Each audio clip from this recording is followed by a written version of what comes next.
Hello students of 8th standard, history का lesson 13 fulfilment of struggle for independence अब हम देख रहे हैं। इस लेसन को स्टार्ट करने के पहले मैं आप सभी से रिक्वेस्ट करूंगी कि प्लीज़ चैनल को सब्सक्राइब कीजिए, ज़्यादा से ज़्यादा शेयर कीजिए, जिससे बहुत सारे बच्चों का फ़ायदा हो सके।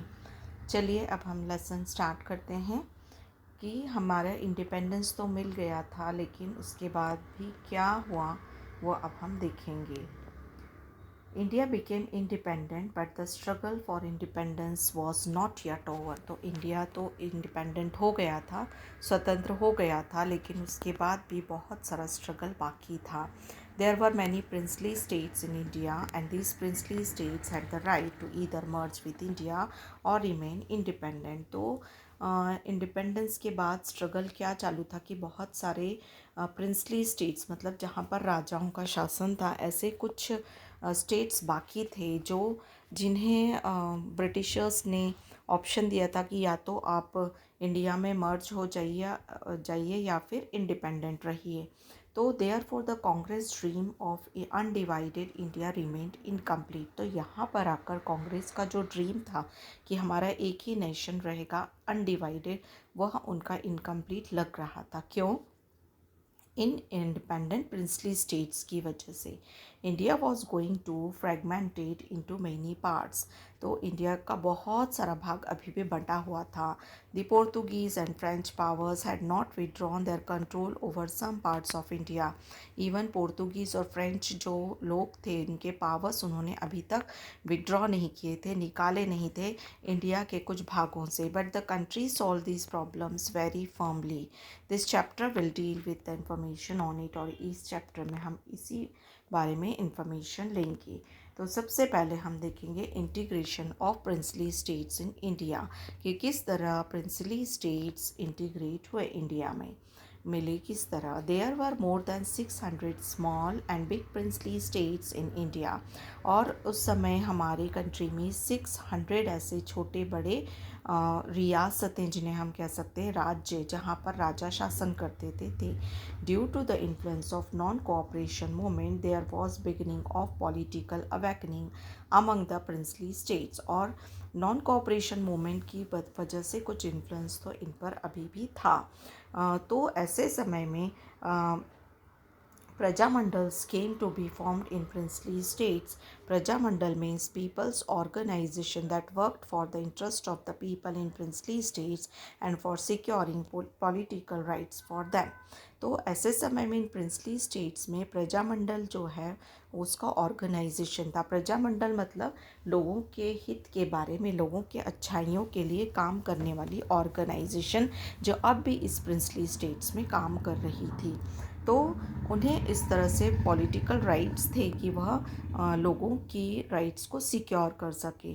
तो सब प्रजामंडल्स जो थे वो came together and form an All India States People's Conference. उन्होंने सब ने यूनाइट होकर All India States People's Conference बनाई। और due to it the movement in princely states got an impetus. After the independence of India, the then home minister Sardar Vallabhbhai Patel very diplomatically found out the way of merging the princely states in India। और independence के बाद जो तब के गृह मंत्री, home minister थे सरदार Vallabhbhai Patel, उन्होंने बहुत ही डिप्लोमेटिकली अच्छा काम किया कि इन प्रिंसली स्टेट्स को मर्ज करवाने के लिए आगे कदम बढ़ाया। He took the rulers of the princely states into confidence and prepared an instrument of accession acceptable to all। उन्होंने सारे रूलर्स को अपने कॉन्फिडेंस में लेकर उन्हें समझाया कि किस तरह इंडिया में मर्ज होना उनके लिए फ़ायदे कारक होगा। Sardar Patel convince the princely rulers the benefit of merging into India. उन्होंने बेनिफिट समझाए कि इंडिया में मर्ज होने के उन्हें क्या क्या बेनिफिट हो सकते हैं।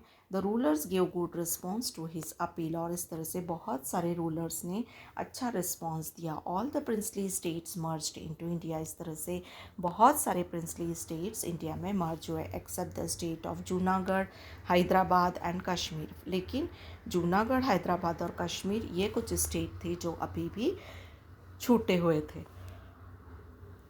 Sardar Patel took a firm stand and solved the issue of merger of princely states। और सरदार पटेल ने बहुत ही फर्म स्टैंड लिया कि बहुत सारे प्रिंसली स्टेट को अपने इंडिया में मर्ज किया। अब मर्जिंग ऑफ जूनागढ़ किस तरह हुआ, देखिए जूनागढ़ किस तरह मर्ज हुआ। Junagadh was a princely state in Saurashtra. The people there wanted to be merged with India, but the Nawab of Junagadh was thinking of joining Pakistan. The people strongly opposed his decision and the Nawab left for Pakistan. Later, in February 1948, Junagadh got merged into India.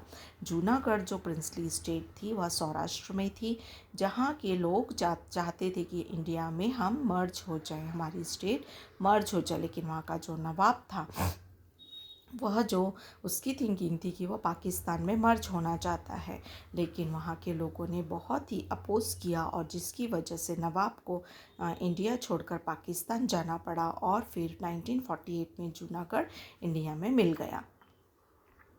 Hyderabad मुक्ति संग्राम। Hyderabad was the largest princely state in India. Hyderabad India में सबसे बड़ी रियासत थी। It included Telugu, Kannada and Marathi speaking regions. उस समय हैदराबाद में तेलुगु, कन्नड़ और मराठी लोग भाषा के लोग रहते थे। There was the autocratic rule of the Nizam over these provinces. और वहाँ पर निजाम का शासन था। There was absence of civil and political rights. To secure these rights the people formed organization such as Andhra Parishad in the Telangana region, Maharashtra Parishad in the Marathwada region, Karnataka Parishad in the Karnataka region। तो लोगों ने अपने अपने कुछ परिषद बनाई अलग अलग लैंग्वेजेस के लोगों ने और अपोज किया। इन 1938 स्वामी रामानंद तीर्थ form the Hyderabad state Congress. और 1938 में स्वामी रामानंद तीर्थ ने हैदराबाद में स्टेट कांग्रेस बनाई। The Nizam banned this organisation. Nizam ने इस ऑर्गेनाइजेशन को बैन किया। The Nizam banned this organisation. A struggle began for getting recognition to Hyderabad state congress and democratic rights. और एक आंदोलन शुरू हो गया कि हैदराबाद को भी डेमोक्रेटिक राइट्स मिलने चाहिए और वह भी मर्ज होना चाहिए। This struggle was led by a militant fighter Swami Ramananda Tirth. He was assisted by Narayan Reddy and Sirajul Hassan Tirmiji. तो P.V. Narasimha Rao and Gobind Bhai Shroff were the faithful followers of Swami ji. तो ऐसे समय में स्वामी जी के समर्थन के लिए बहुत सारे नेता खड़े हो गए, जिनमें से आज हम पी.वी. नरसिम्हा राव जो हैं उन्हें जानते हैं क्योंकि वह उस समय क्रांतिकारी रह चुके थे। तो इस तरह के कुछ नेता थे जो स्वामी जी के साथ थे। इन जुलाई 1947 Hyderabad state Congress passed a resolution for merger of Hyderabad state into India. और 1947 में एक कांग्रेस ने एक रिजोल्यूशन पास किया कि हैदराबाद को इंडिया में मर्ज किया जाए। The Nizam however took an anti-India stand. He started making movements for merging the Hyderabad state with Pakistan. वहाँ का निजाम भी चाहता था कि पाकिस्तान में मर्ज हो। To reject the demand of people of Hyderabad to be merged with India, Qasim Rizvi, an associate of the Nizam, formed an organization known as Razakar. Qasim Rizvi and his associates not only oppressed the Hindus but also the Muslims who supported the democratic movement. तो उसके जो निज़ाम के supportive थे वह चाहते थे कि उन्होंने आंदोलन मतलब उन्होंने अपोज किया हिंदूज़ को भी और ऐसे मुस्लिम्स को भी जो डेमोक्रेसी को मानते थे। Due to it there was inflammation of public opinion. और इस तरह से वहाँ पर लोगों में असंतोष फैल गया और the government of India try to negotiate patiently with the Nizam but he refuse to respond. India की गवर्नमेंट ने बहुत पेशेंटली लिया लेकिन निजाम जो था वो रिफ्यूज़ कर रहा था अच्छा रिस्पॉन्ड करने को। At last the Indian government started the police action against the Nizam. और आखिर में इंडियन गवर्नमेंट को पुलिस एक्शन लेना पड़ा निजाम के विरुद्ध में ऑन 13 सितंबर 1948 को। और it was symbolically named as operation polo. और उस ऑपरेशन को ऑपरेशन पोलो नाम दिया गया। Finally the Nizam surrendered on 17 September 1948 and the state of Hyderabad was merged within India. India.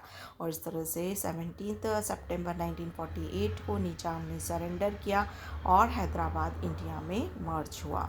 The struggle of people in princely state become successful. इस तरह से जो स्ट्रगल था लोगों का प्रिंसली स्टेट के लिए वो सक्सेसफुल हुआ। और there was significant contribution of Arya Samaj in this movement.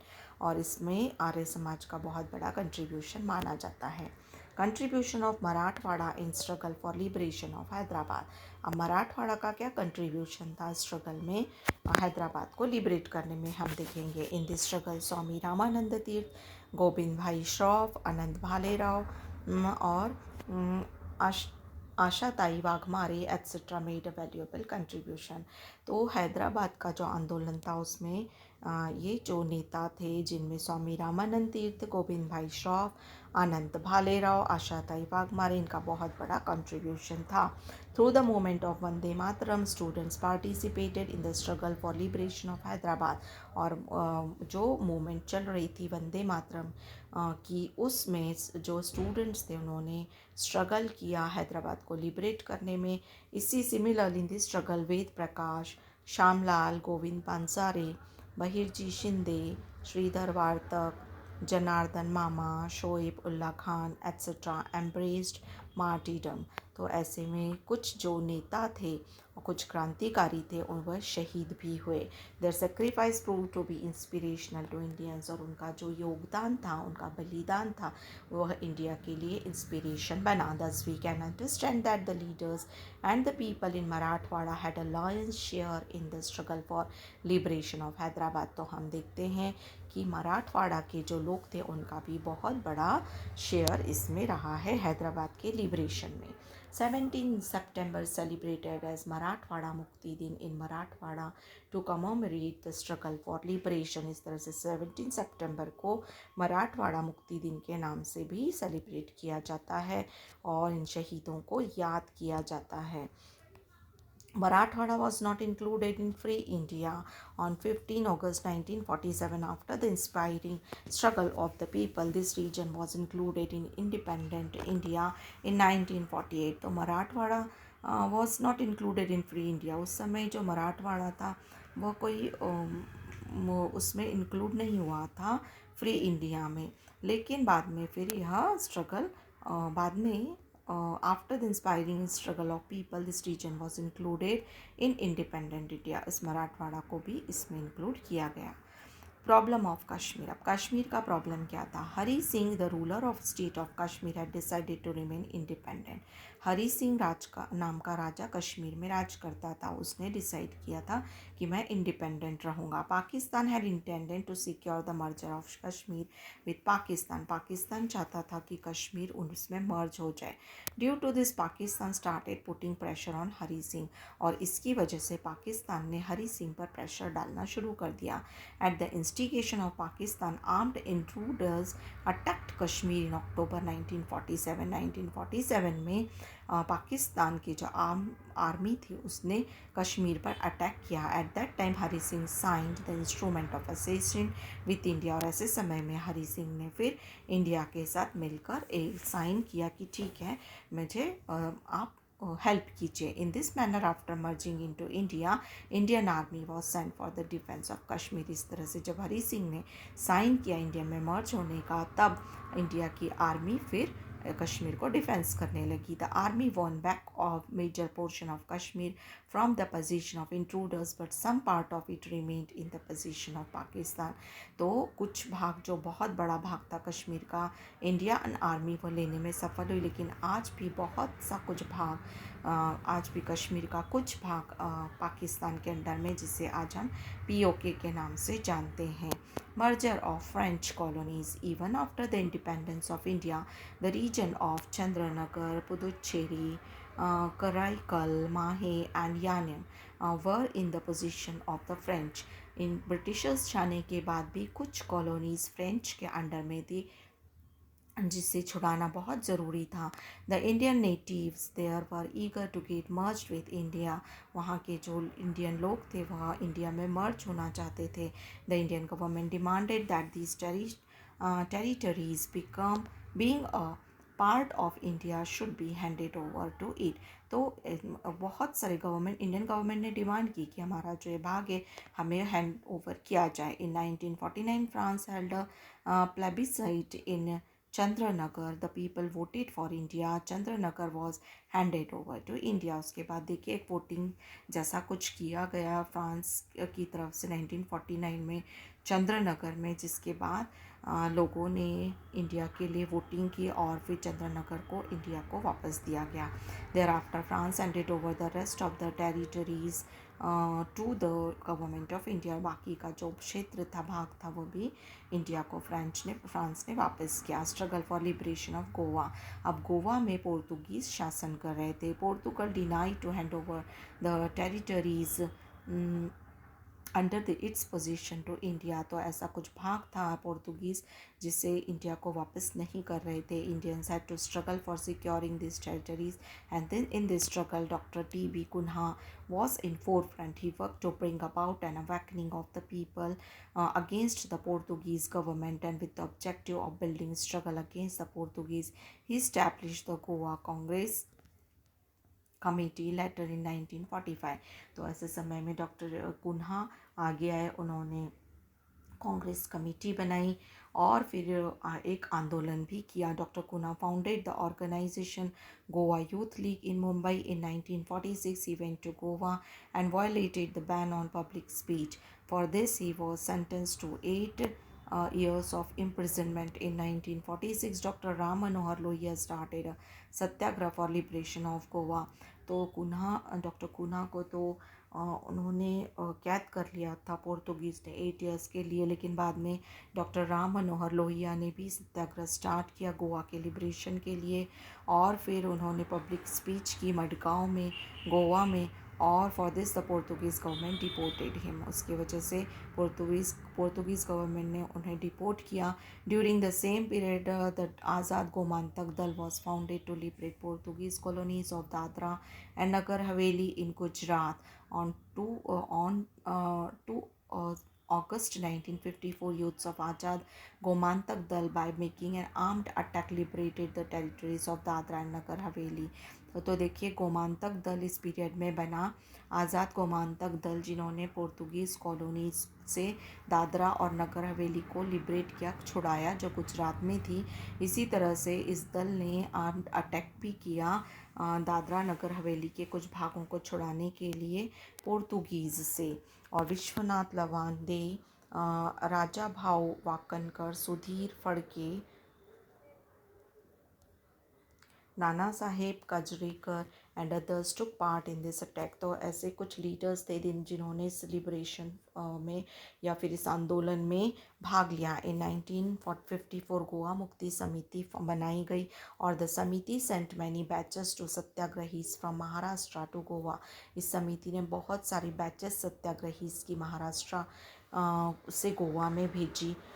NG Gore, Senapati Bapat, Peter Alvares, Mahadev Shastri Joshi and his wife Sudha Tai and many others participated in satyagraha. इस सत्याग्रह में ऐसे बहुत सारी क्रांतिकारी नेताओं ने भाग लिया। Mohan Ranade was an aggressive leader.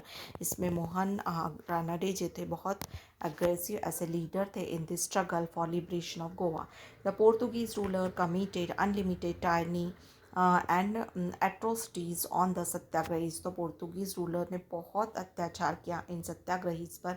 Due to this the public opinion became more infuriated, जिसके कारण पब्लिक ओपिनियन भी बहुत ख़राब था। The struggle for liberation of Goa took up a fierce form. The Indian government was patiently holding negotiation with the Portuguese government, but they did not respond. At the end the Indian government unwillingly took the decision of using military force. जब Portuguese मान ही नहीं रहे थे तो at last Indian government ने military जो force थी उसका यूज़ किया। इन दिसंबर 1961 the Indian army entered Goa. और दिसंबर 1961 में इंडियन आर्मी गोवा में एंटर हुई। In a short period of time the Portuguese army surrendered.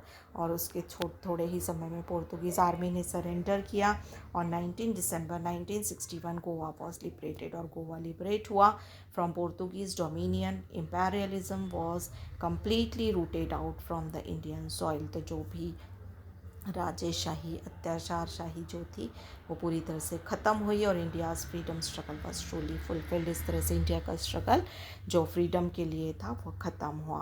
तो स्टूडेंट्स आप इस लेसन को का एक्सप्लेनेशन लीजिए और उसका क्वेश्चन आंसर्स भी मैं आपको दूंगी। तो thanks for watching it. Please share this videos to other students and please subscribe the channel. Thanks for watching it.